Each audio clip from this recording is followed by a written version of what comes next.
Hello, friends. Welcome back. It's hour number 2 of the Matt Murphy Radio Show. Super Talk 99.7 WTN, 9 minutes after 4 o'clock on this Friday edition. Thanks again to Dr. Abigail Shearer, who is my physical therapist. And, that was a point of personal privilege to a certain degree. I wanted to publicly thank her for helping me get through my shoulder replacement surgery, and we were able to do that. But I also wanted to make sure that we were on record, as she said. You heard it there, right? You heard her say that I have never cried during physical therapy. So there you go. I don't know. You think I'm paying her off? Yes. Huh. How long have we worked together? Maybe too long. Because you know me well. Know me very well. It is not just Friday, y'all. Oh, wait, something's. No, wait, I know what it is. It's not just Friday, guys. What'd you do? I'm completely out of it. I kicked you out of the Google Meet so you wouldn't bother. No, what I wanted to do, give me some audio, give me some stuff. I was going to do this again, but then I didn't have other things going on. It is not just First Amendment Freestyle Friday. It's also our episode 900. That's right. We are celebrating 900 visits together today. How about that? And I don't know how many of those have been with our next guest, but there have been a lot of them. I bet if I totaled all of that up, my goodness gracious. Well, you know 900 what? divided by 5. No, because that goes way, way back. That goes back into the BHAM. Oh, yeah. Oh, I can't. That's right. We're having a good time. But we're talking Super Talk. So 900 divided by 5. This is what kids going to be singing tomorrow at about 6 o'clock. Yes, sir. About 6 o'clock after his Sooners take the Longhorns to the woodshed in the Red River Shootout. It'll always be the Red River Shootout to me. We finally got that SEC defensive line, man. Oh, I feel it. I feel good about it, Ken. I feel good about everything about it. Let's get our man in here. He's ready to go chomping or champing, as they say at the bit. It's time for FriJay.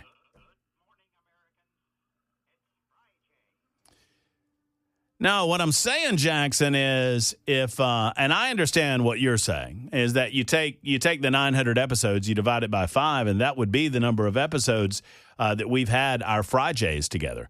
But man, oh man, St. Clair and Jay and I have had way too many vodka cranberries to do this math, I think. But it's at least we're over 20 years now, Jay. What's going on, Jay? Hey, buddy, can you hear me okay? I hear you fine. I hear you good. Okay. I'm only looking at, I think I'm looking at half of your face, but I think I hear fixed you. it. Oh, did you? Okay, Jackson's got it fixed. I hear you fine. You sound good. I have a question for you, though. Yes, sir. How you doing? You know, man, if I were any better, I would be SVG. And life would be. Did you see what Kyle Larson said about him the other day? I did not. He said, you know what? If he ever figures out oval tracks, We're in trouble. We're in trouble. That's the truth.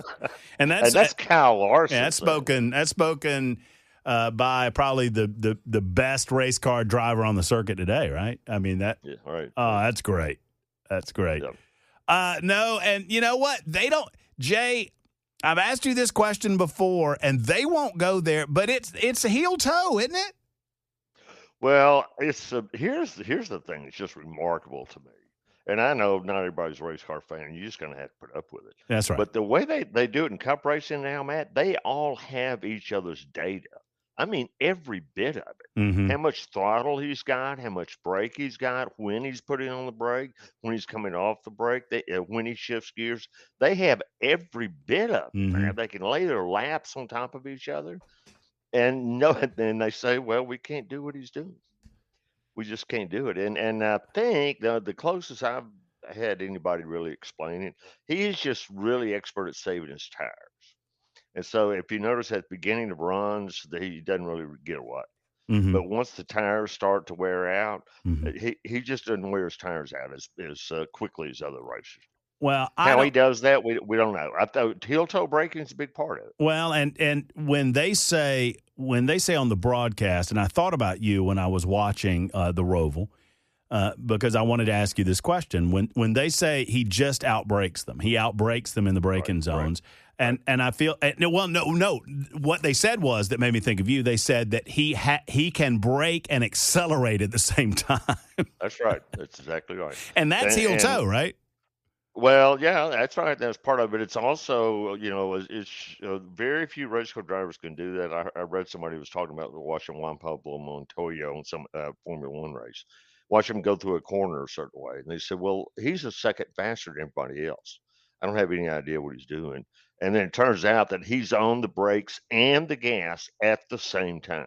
So he's using the brakes to steer the car without slowing it down. Wow, but he's the best. He's the Michelangelo of driving stock cars on road courses. And he's starting to figure out the ovals. I think he finished. What did he finish 10th a couple weeks ago? Yeah, he was in the top 10. Top 10. Yeah, and I agree with Larson. If he and it's almost, how can you not like this dude? He's from he's an Aussie. He's just great. I mean, no, New Zealand. New Zealand, pardon me. He's a New Zealand guy. It's a Kiwi. He's a Kiwi, and he was just the dominant figure in auto racing in that part of the world. And I don't know how it happened, but Trackhouse got him over here and got him in their stable. Well, here's what happened. Justin Marks is just brilliant. What he did is he had this 97 car. He's just a brilliant guy, out of the box thinker. Mm-hmm. He said, "You know what I'm going to do? I'm going to go around. I'm going to build an extra car, and I'm going to go around the world and get the very best race car drivers in all different types of racing and bring them over here and put them in a stock car. And let's just see what happens." And so one of the first guys he did was SVG, and he brought him over here to run the street race at Chicago, which was brilliant because nobody had ever run there. So he's on even ground. So he comes over in the very first race he runs in NASCAR. He wins. And the rest is history. That's so good. Well, what do you think about the while we're talking NASCAR, while we're taking a moment of personal privilege between Jay and myself? Right. I know y'all are here for the legal stuff, and y'all get the questions in here, and we'll get them. Let's give some time to call in. That's right. So y'all call us up 615-737-9986. But I know I didn't like Chase's chances of getting to this point in the playoffs, but he did. Yeah. I mean, and he won a race to get there. So I feel good. I feel good about his chances at Talladega or Martinsville. Don't feel so good in Las Vegas, but we'll see. Well, he's below the cut line, and the story about Logano getting in on the last lap, and the way that whole thing went down is, you can tell Denny Hamlin is worried about Logano, because he runs so good at Phoenix. And if he somehow gets his way into that Final Four, then, he's going to be a favorite. And I was rooting for Chastain, too, because you know how I feel about stupid Joey Logano. Yeah. And I just loved Ross Chastain, yeah. It'll be fun. One of the first questions that I had come in for you today was about that. Someone said, ask Mr. St. Clair about Ross Chastain's win at Martinsville 2 years ago and his opinion of it. This is when he it was remarkable. It was probably one of the bravest things I have ever seen a race car driver do, because when he did that, man, it's when he rode the wall. For those who don't know, he had to pass 4 cars on the last lap, and the only way he could do that was to keep the accelerator to the floor. In the turn.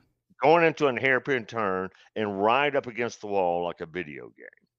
And he had no idea if that would kill him or not. He had no idea, but he knew he had to do that to save him. So I think it is one of the bravest things I've ever seen a race car driver do. I think NASCAR absolutely made the right decision by making that illegal. We don't need, it's a dangerous enough sport in the best of circumstances, man. And we just don't think we need to add to that with those kind of moves. Yeah, it was brave. It was one of those deals. It reminds you of the, the old line that, who was Jeff Gordon's crew chief that they told, don't bring that chassis back here again?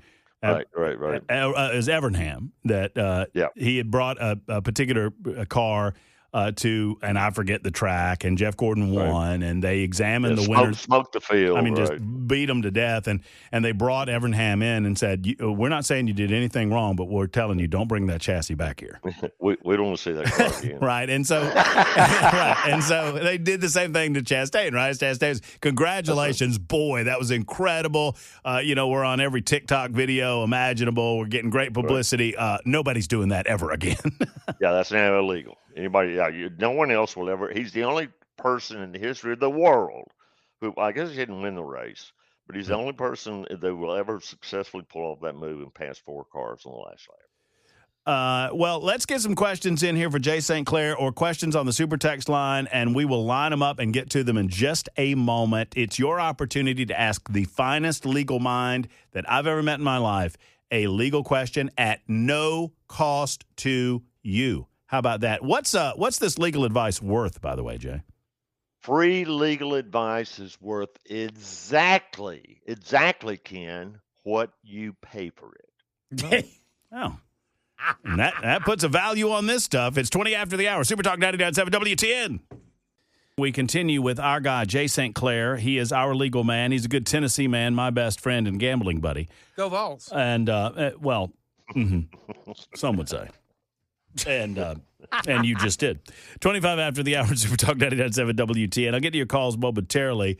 This is interesting, and I'm interested in your take on this, Jay. I don't think you and I have talked about this. Since we were talking about NASCAR, 7027 is written in and says, I'd like Jay's legal take on the 2311 Front Row Motorsports lawsuit with NASCAR. Yeah, I was wondering when we might get that. Really interesting. So what? I mean, I don't believe I understand. A whole show, but yeah. All right. So here's the deal.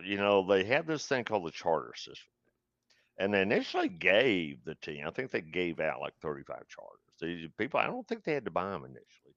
They're now worth about $35 million. Yikes. Yeah, and so they just had to renew them. They're not permanent. And in a nutshell, if you want to ask me what this lawsuit's about, Ken, I'll give you a couple of the race teams are fighting with NASCAR. I'm going to give you one guess about what the fight is about. I have no idea. Money. Oh. It's about Benjamins, Ken. It almost always is about Benjamins. I knew that. Money. Yes, of course you did. Son of a bitch. So no, it's about money, and see, one of the teams is owned by Michael Jordan. Yeah, 2311. That's right. Yeah, I read a really interesting article about it. Like Joe Gibbs, a lot of his fortune is wrapped up in NASCAR, and so if NASCAR were to go away, that would hurt him in the wallet. Mm-hmm. It ain't gonna hurt Michael Jordan in the wallet. Right. This is chump change. I mean, he gambles $10 million a year. And so those two teams are just playing hardball and basically saying they want more money. They want more of the cut. It's the same kind of fight that happened in football and particularly basketball about revenue sharing. Who should get the money? Should the players and teams get it, or should the league get it? Well, I guess in basketball it was about the teams versus the players. Mm-hmm. So that's what it is. It's about money, and it's set for trial, I think, next month. But they're not going to try that case, man. That case is going to settle. So do you think that 2311 Motorsports has, would you give anyone the upper hand, or would you dare guess how you think it's going to happen? I'd say it's a fair fight. Say it's a fair fight, Matt. And here's the deal. The NASCAR has filed papers to throw the case out of court. I don't think that's going to happen. Mm-hmm. And see, that's a problem for NASCAR, just going to trial, because the publicity will be awful. Right. And the business disruption will be awful. I mean, there's no winners when it comes to that. But NASCAR could lose, and if they lose, then because they're calling them a monopoly, it'd be like breaking up AT&T, mm-hmm. or say breaking up Microsoft. Mm-hmm. So they used to say if you're going to have a Microsoft computer, you must use our web browser. Mm-hmm. Remember whatever they call it, Internet Explorer, right? And they rigged up their computers where you couldn't use any other web browser. So they were using the monopoly power over here. They sell 70% of the computers. They're saying, well, if you want to buy our computer, you have to use our web browser. Well, somebody sued, and that was declared illegal. Tell me if my, a lot of times I just think my instincts compare these things, and sometimes I'm right, sometimes I miss, but it feels like, for NASCAR at least, when Donald Trump sued several of these big media companies for, he said, y'all are lying about me, and I don't like it, and I'm going to sue you. And I think all of them settled. CBS settled. Yeah. There was another, and I believe, Jay, that they're settling because of the discovery phase. They have no interest in whether they think they can win the case or not.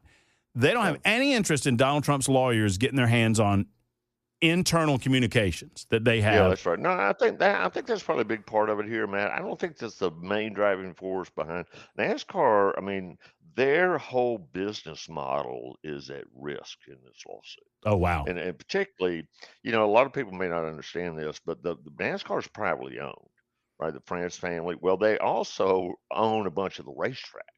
Right. And that's in a publicly traded company, Speedway Motorsports. And so part of what this lawsuit is saying is, well, that's self-dealing.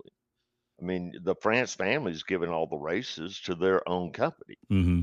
And that's not fair to the other tracks. And so I think it's more, they just don't want their business model blown up. Right.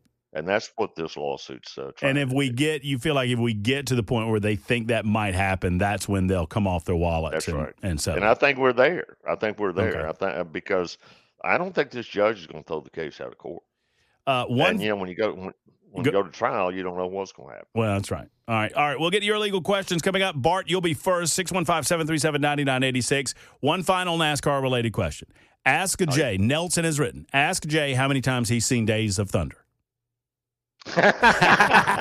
Well, the whole movie start to finish.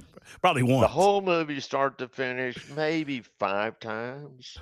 Pieces of the movie or good portions of the movie, 50 times. So, yeah, I'm like... that's just one of them things. You and I could sit here and quote that movie for hours. Oh, that's right. Matt, that's just one of those things that never happens. No, don't come in now. We're having ice cream. He's from California. He's a Yankee. No, if you're from California, you're not really anything. You said it. 30 after the hour. Time for the news on Super Talk 99.7 WTN. Man, oh man, Chris just wrote in and said Rowdy Burns' car from Days of Thunder sitting in a field north of Spartanburg, South Carolina, next to our railroad track. I want a piece of that. If that's I would love some of that thing. No, that's worth the money. I tell you what. I know you know all about it. I should stop talking NASCAR and start talking the law. But they got me sidetracked on Dale Earnhardt Jr.'s car graveyards.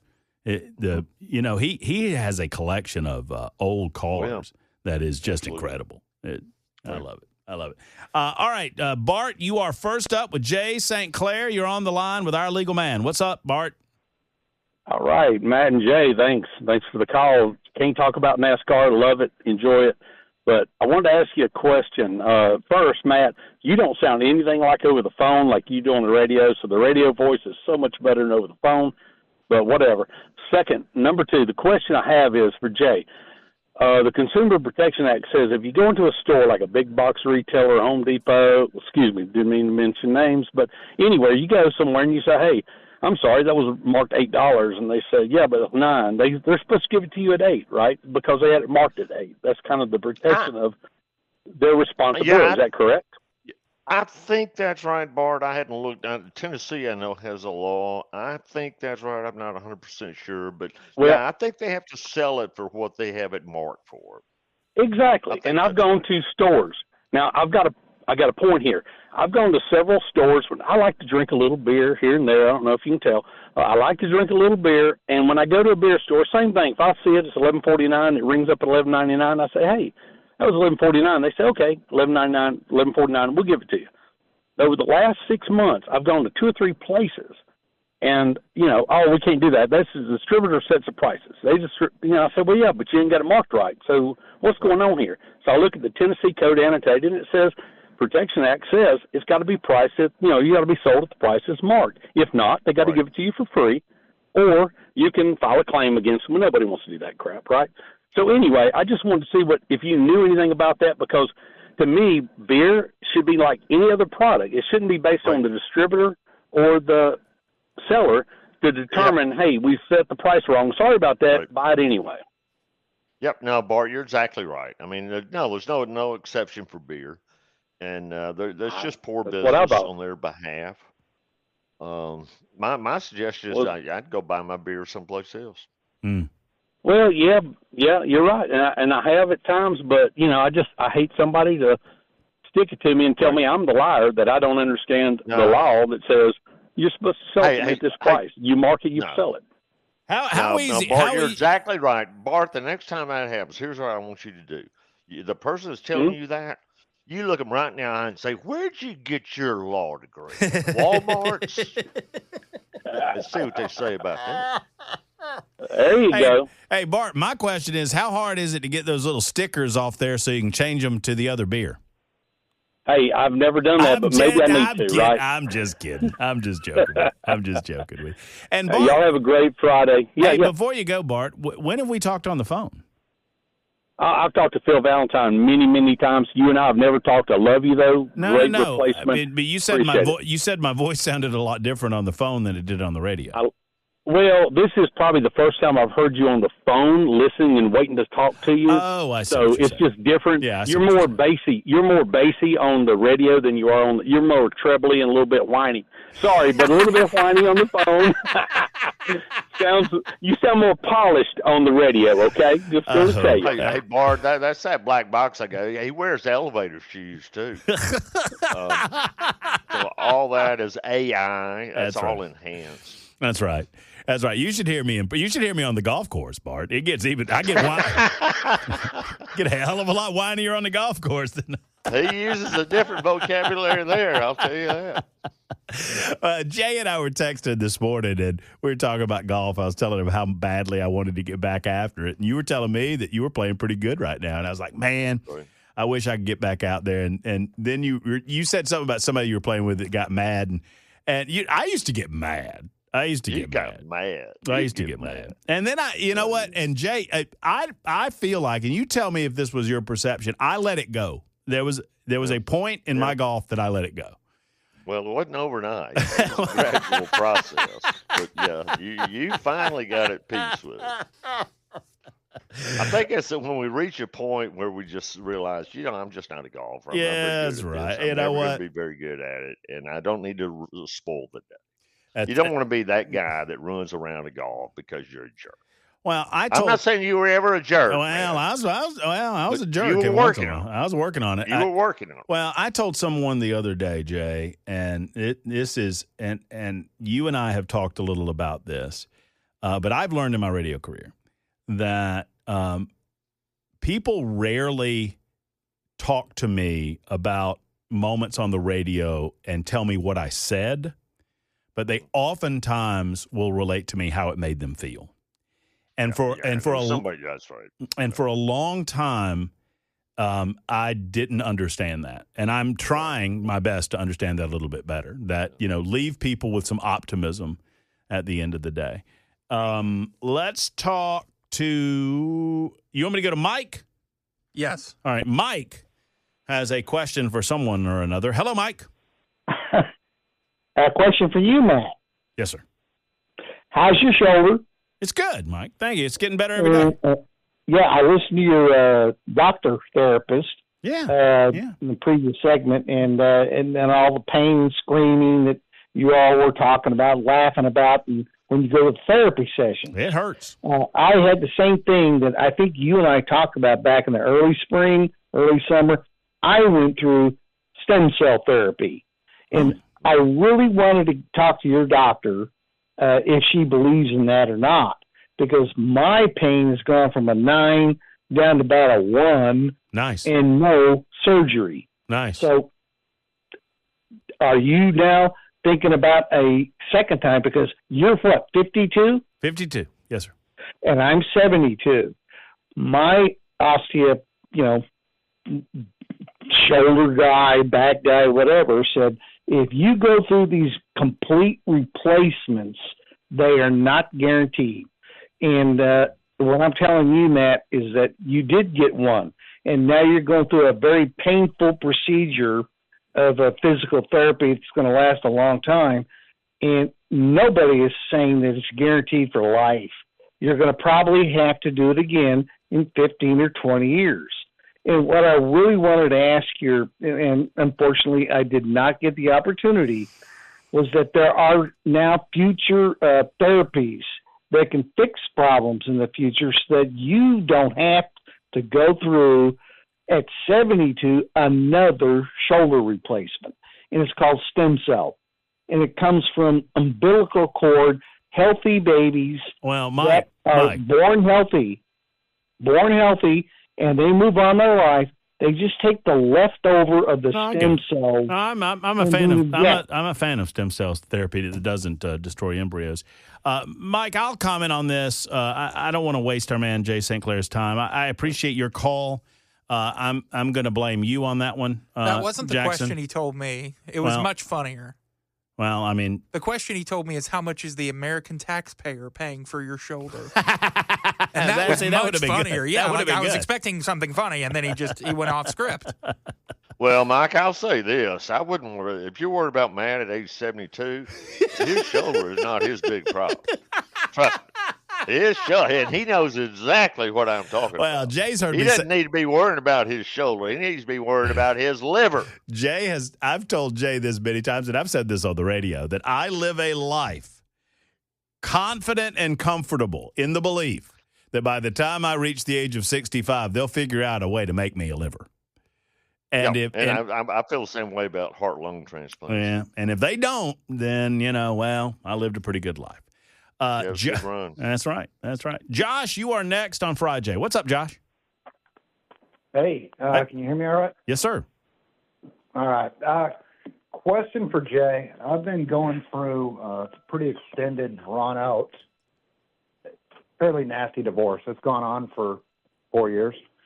I'm sorry. And a lot of this has been drawn out simply due to the fact that to get answers to our questions, interrogatories, or anything, we have to set a court date, wait for court to come around, and that's taken a number of years. All three of my kids are not minors anymore. And, I'm fairly accustomed to this being drawn out. It's been an expensive process. Just had court last month, and it was supposed to be done. It was supposed to be the final hearing. That got wrapped up anyway, and it didn't get wrapped up. It got kicked down the road till the end of this month, and that is what it is. My question is, though, it feels I just got another bill for this last month, 5 hours in court, but and I get that I'm paying for that. The thing is, this my attorney's been representing me for this entire time, and coming up into this, there's a lot of bills for reviewing of the files, for reviewing of this, reviewing of that. Nothing's changed. Right. A lot of this information isn't new. And fact is, when we do have a meeting, the last time he had to reschedule because he got called into Nashville for something. So is your arrangement with your lawyer that you'll pay him by the hour? Yes. And there wasn't. Did you pay him a set amount up front? I paid $5,000 up front. Paid a $5,000, and then from there it was by the hour. 23. Yeah, I'm back up. So your question is your lawyer overcharging you? I feel like I'm paying a whole lot for. I got zero support in getting any time with my my two youngest, who are very much estranged at this point, being kind of used as pawns in this. Paying through the roof, just putting the roof over their head. Yeah. A lot of money, and I'm kind of. Yep. So I get it, Josh. Here's my response to that. Lawyers do charge by the hour, and I get that when they say review the file. Well, you've had the file for 5 years. Why are you reviewing it? Well, as you know, cases start and stop, and something may sit for 3 or 4 months, and then something comes up. Well, he doesn't remember what the case is about, so he has to go spend an hour or so, whatever, reminding himself what the case is about. I'm certain he's spending that time but there's a lot of discretion about what lawyers charge for and what they don't. When I don't ever charge for just going back and reviewing a file. But now I've got really good hourly rates, and so I figured that that's worked into my rates. If you feel like your lawyer is overcharging you, you have a couple of options. Number one, I would talk to the lawyer. And I mean, he's your lawyer, so I just have a good heart conversation with him and say, look, this is killing me, and I just feel like that this is a little too high, and I'd like to talk to you, and I'd have some specific points to talk about. The time in court, yes, he gets paid for that. The reviewing files and so forth, I'm a little uncomfortable with that, and maybe he will write some of that time off. But if he doesn't, then you can go to the Bar Association, and they have a procedure for resolving disputes with lawyers. But here's the problem: he's still your lawyer, and the case isn't over with yet.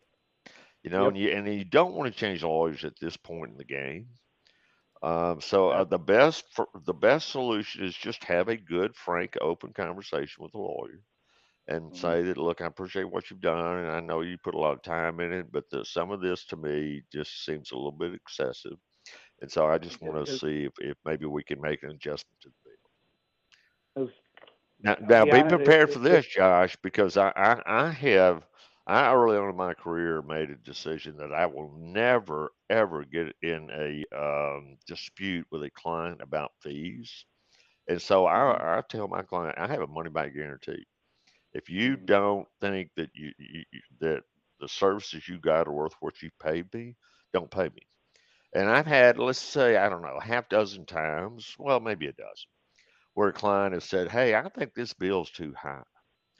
Well, here's what I do, Josh.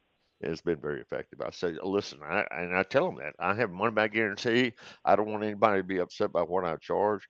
I tell you what, you just pay me what you think my services were worth.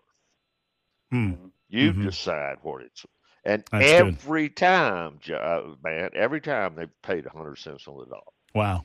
Yeah. See, I'm not going to offer a discount because then that makes it look like I really did overcharge.